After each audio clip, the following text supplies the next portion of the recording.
अब हुआ ऐसा, विश्वामित्र उस मेनका को धोखा देके चले गए। कुछ समय बाद उसी जंगल में उस मेनका ने एक लड़की को जन्म दिया। मेनका ने जंगल में एक लड़की को जन्म दिया और मेनका ने जब देखा कि जो हमसे बड़ी बड़ी बातें करते थे वे तो धोखेबाज हमें छोड़ के चले गए, जे आदमी वफादार नहीं होते न बहुत बेवफा होते। हाँ, अपने ऊपर मल्ले जाना, हम तो एक आम बात कह रहे हैं। मतलब मेनका कह रही है ये बात कि सब वफादार नहीं होते हैं। जब आए थे तब बड़ी बड़ी बातें कर रहे थे और फिर हमें धोखा देके चले गए। मेनका सोच रही है अब हम क्या करें, इस लड़की ने जन्म लिया है हमारे गर्भ से, अब अगर लोग हमसे पूछेंगे तो हम क्या बताएंगे। काफी समय तक मेनका सोचती रही और जब कोई रास्ता उसके समझ में नहीं आया तो उस जंगल में एक आश्रम था महात्मा कड़ब ऋषि का, उसमें कड़ब ऋषि रहा करते थे। तो वो मेनका उस आश्रम में गई और जाकर के जब उसने देखा है वहां के जो मालिक थे कड़ब ऋषि, अकस्मात वो उस दिन आश्रम में थे नहीं। तो मेनका ने ले जाकर के अपनी लड़की उन्हीं महात्मा के आश्रम में लेटा दी और लेटाने के बाद में मेनका जो थी वो भी वहां से चली गई।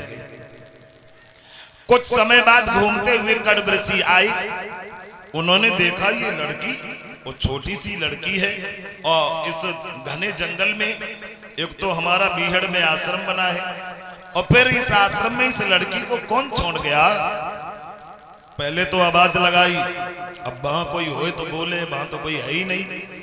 तो फिर आवाज लगाते रहे भाई कौन है, किसकी लड़की है, और जब कोई ना बोलो तो महात्मा जी सोचने लगे अब जिसको कोई ना ताकि हम हैं।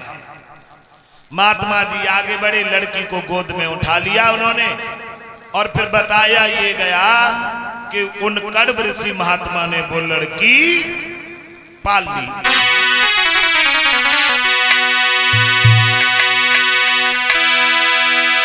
अरे कड़ब ऋषि ने आदर से पाल लई सुकुमारी।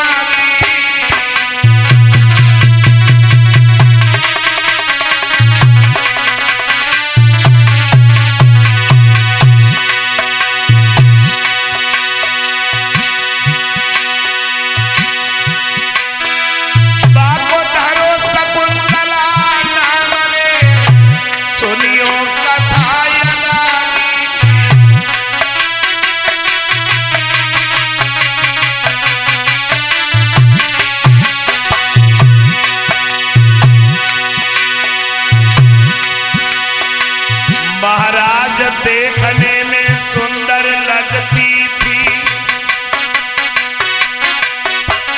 इंद्र के जैसे स्वर्ग की अप्सरा वैसी दिखती थी।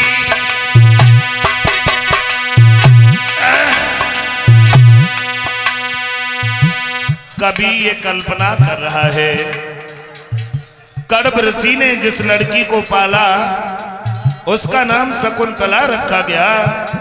आहा, देखने में कैसी लगती है वो लड़की। उस आश्रम में लड़कियों के साथ खेल रही है वो लड़की।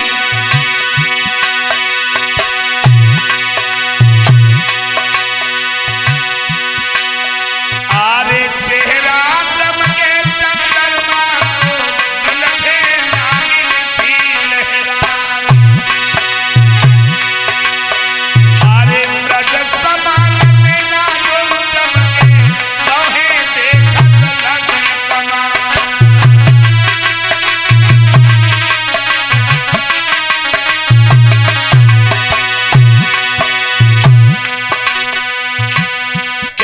वो लड़की अपनी सहेलियों के साथ उस आश्रम में टहल रही है, घूम रही है।